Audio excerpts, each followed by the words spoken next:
Hello guys, तो कैसे हैं आप लोग।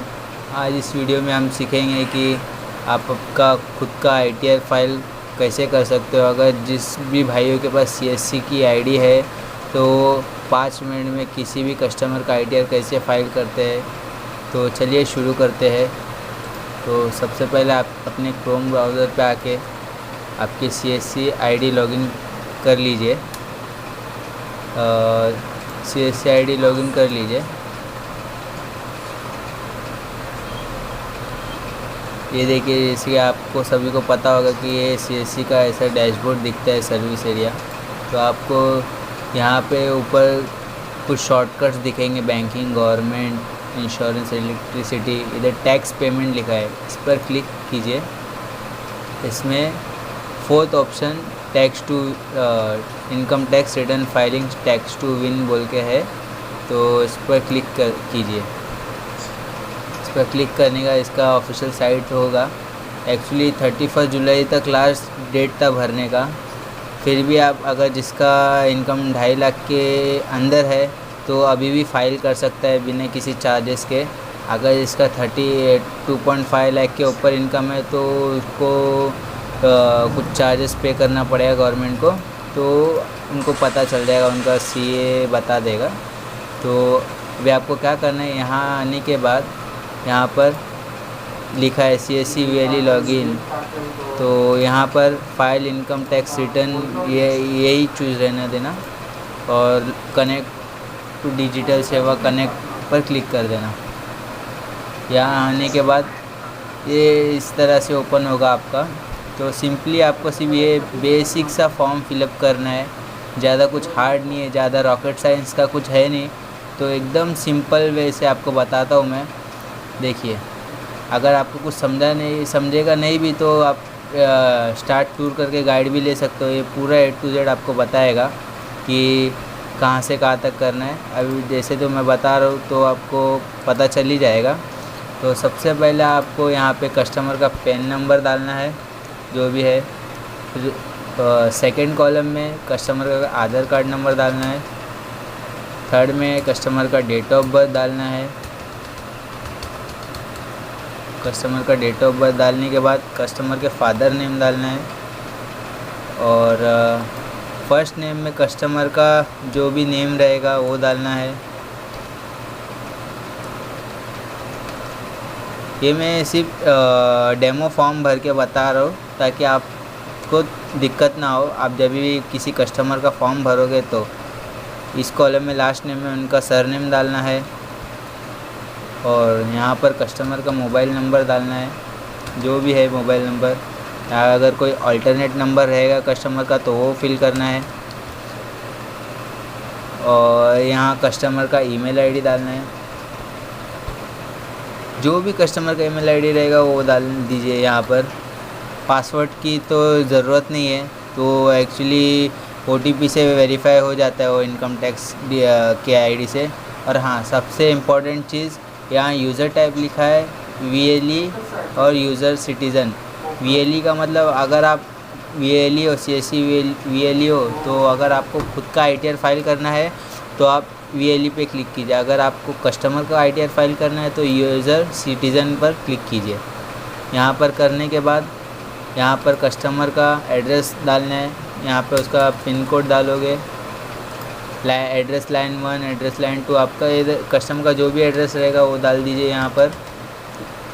वो डालने के बाद फिर सबसे इम्पॉर्टेंट चीज़, यहाँ पर कस्टमर का बैंक डिटेल। अगर कस्टमर के पास एक से ज़्यादा बैंक है तो पहले यहाँ पे कस्टमर का बैंक का IFSC कोड डाल दीजिए, बैंक अकाउंट नंबर डाल दीजिए। अगर कस्टमर के पास एक ही बैंक है तो उसको एक ही बैंक ऐड करके इसमें मेन बैंक सेलेक्ट कीजिए, टिक कर दीजिए। इसके बाद मेन बैंक टिक करने के बाद अगर किसी कस्टमर का 2 से 1 से ज़्यादा बैंक है तो यहाँ ऐड मोर करके उनका बाकी बैंक भी ऐड कर सकते हो आप। फिर उसके बाद अगर आपका कस्टमर बोलता है कि अगर समझो एग्ज़ाम्पल कस्टमर का 2 बैंक है, एक कोटक का है और एक ICICI का है। अगर कस्टमर का ट्रांजैक्शन बोलता है कि मेरा ट्रांजैक्शन कोटक में ज़्यादा है तो आपका कोटक का बैंक में मेन बैंक सेलेक्ट कर देना और ICICI को अनटिक रहने देना। तो जो भी मेन कस्टमर का बैंक रहेगा जिसका कस्टमर का ज़्यादा ट्रांजैक्शन होगा तो उसमें मेन बैंक सेलेक्ट करके रख देना। अगर कोई कस्टमर का नहीं है, आपको नहीं चाहिए दूसरा बैंक, तो यहाँ से कट कर सकते हो सिंपली। आप चाहे जितने भी चाहे बैंक ऐड कर सकते हो। फिर यहाँ पे आपके कस्टमर का इनकम कैसा होता है वो यहाँ पे बताया है कि अगर कस्टमर सैलरीड पर्सन है तो आपको सैलरी इनकम पे क्लिक करना है। और प्लस अगर कस्टमर का कोई रेंटल इनकम या तो कोई इन्वेस्टमेंट है जिससे उनको डिविडेंड वगैरह आता है तो इसमें भी अदर इनकम में भी यस कर देना चाहिए। या तो फिर और इसके अलावा कस्टमर का बिज़नेस है, इसका टर्नओवर साल में 20 लाख से कम है तो यहाँ क्लिक करना, अगर साल में 20 लाख से ज़्यादा है तो यहाँ क्लिक करना। अगर कस्टमर का कोई बिज़नेस नहीं है तो इसे नो कर देना। और ये थर्ड ऑप्शन में is annual income more than 2,50,000। अगर कस्टमर का इनकम 2.5 लाख से ज़्यादा है तो येस करना, अगर नहीं है, अगर 2.5 लाख से कम है तो नो करना। अगर आपको नहीं पता, कस्टमर को भी नहीं पता, तो नॉट श्योर करके डाल सकते हो। यहाँ पर कस्टमर का पैन कार्ड, आधार कार्ड या बैंक डिटेल कुछ भी यहाँ पे कुछ ऐड कर सकते हो, पर ये कुछ ज़रूरत नहीं पड़ता है ऐड करने की। सिंपली आपका एक क्लिक रहेगा, टर्म्स एंड कंडीशन एक्सेप्ट करोगे और सब, ज़्यादा कुछ नहीं फ्रेंड्स। सिर्फ आपका 354 रुपीज़ आपका चार्ज दिखा रहा है।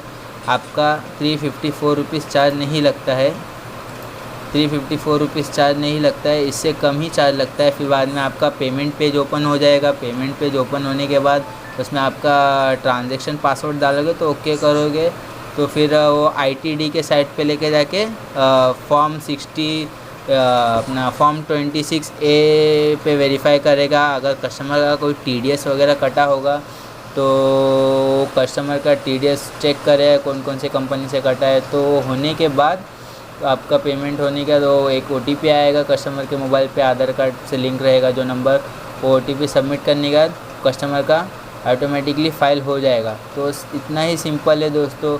और फिर ये सब होने के बाद, सबमिट होने के बाद, फिर आपको आपके कस्टमर को बोलना है कि एक उनको चाहे आधे घंटे में 30 मिनट्स में या मोर देन 1 आवर 2 आवर के बाद उनको टैक्स टू विन की तरफ से कॉल आता है। उनके CA का, जो CA रहते हैं टैक्स टू विन के, उनका कॉल आता है कस्टमर के मोबाइल पे। तो पूछता है कि आपका इनकम कितना है। वो कस्टमर को पूरा तरीके से गाइड करता है, तो आपको कुछ टेंशन लेने की ज़रूरत नहीं है। तो वो पूरा ज़्यादा इतना कुछ हार्ड नहीं है, वो पूरा टोटली गाइड करता है कस्टमर को। तो पूछता है आपका इनकम कितना है, मंथली इनकम कितना है, ऊपर का खर्चा कितना है, मीन्स ऊपर का एक्स्ट्रा इनकम कितना है। तो जैसा कस्टमर बताएगा तो हिसाब से उनका ITR फाइल होगा। और आपको स्टेटस अगर चेक करना है आपके ITR का, ज़्यादा नहीं, अगर कस्टमर का कांटेक्ट हो जाता है, बात हो जाता है टैक्स टू विन के CA से, तो फिर आपका रिटर्न यहाँ पर आके, यहाँ पर डैशबोर्ड लिखा है, यहाँ पे आप जितने भी लोग का ITR फाइल करोगे, यहाँ डैशबोर्ड पे अभी लोड हो रहा है, हाँ, यहाँ डैशबोर्ड पे आपको दिखाएगा कि आप कौन से तारीख में कितने लोगों का ITR फाइल किए हो। अभी मेरे इतने लोगों का ITR फाइल कर चुका हूँ। तो यहाँ पे ऑल ITR पे क्लिक करोगे तो यहाँ पे आपको बैलेंस शीट भी फ्री में मिलेगा, कस्टमर को दे सकते हो। यहाँ पे आप कस्टमर का ITR फाइल होने के बाद यहाँ से आप डाउनलोड कर सकते हो। और कस्टमर के मेल ID पे भी एक ITR फाइल, एक कॉपी जाता है उनके मेल ID पे। अगर कुछ डॉक्यूमेंट पेंडिंग है तो सबसे मेन काम कस्टमर का ITR फाइल करने का सबसे मेन स्टेप गाइस ये करना ना भूले। अगर कस्टमर ने आज ITR फाइल किया है तो दूसरे दिन उनका ITR आपके डैशबोर्ड में शो करता है। तो सबसे पहला ITR एक्शन पेंडिंग में जाना है। तो उनका अगर समझिए अब ये बालाजी वसंत गायकवाड़ है, तो इनका मेन, जब तक आप ITR किसी का भी फाइल का E-वेरीफाई जब तक नहीं करोगे तो उसका ITR माना नहीं जाता है। तो ये E-वेरीफाई बहुत ज़रूरी है। E-वेरीफाई पे क्लिक करोगे तो इस तरह का पेज ओपन होएगा। तो E-वेरीफाई करोगे तो कस्टमर के आधार लिंक नंबर पे एक OTP आता है। OTP डालने के बाद आपका ITR सक्सेसफुली फाइल हो जाता है। तो आप वो कस्टमर को यहाँ से फॉर्म 26A भी डाउनलोड करके दे सकते हो और कंजम्पशन भी डाउनलोड करके, वो ITR जो है उनका, वो भी डाउनलोड कर सकते हो। तो आई होप गाइस आप सबको ये वीडियो अच्छा लगा होगा। और आपको कुछ नॉलेज मिला होगा। अगर आपको कुछ डाउट है, दिक्कत है, तो मेरे कमेंट सेक्शन में कमेंट ज़रूर करना गाइस। और प्लीज़ अगर आपके किसी रिलेटिव, फ्रेंड्स, फैमिली किसी को भी ITR फील करना है तो उनको ज़रूर ये वीडियो शेयर करना कि वो भी अच्छे से फील कर सकते बिना किसी CA को पैसा दिए, एक्स्ट्रा पैसा दिए। तो बहुत कम पैसों में और बहुत जल्दी ITR फाइल करने का बहुत बेस्ट तरीका है। तो आई होप आप सबको ये वीडियो पसंद आएगा। तो प्लीज़ इसे वीडियो को लाइक कर देना, और वीडियो पसंद आए तो चैनल को सब्सक्राइब कर देना और बेल आइकन दबाना ना भूलिए, ताकि आने वाले हर वीडियो में आपको इसी नॉलेजेबल गाइड मिले। तो thank you for watching this guys.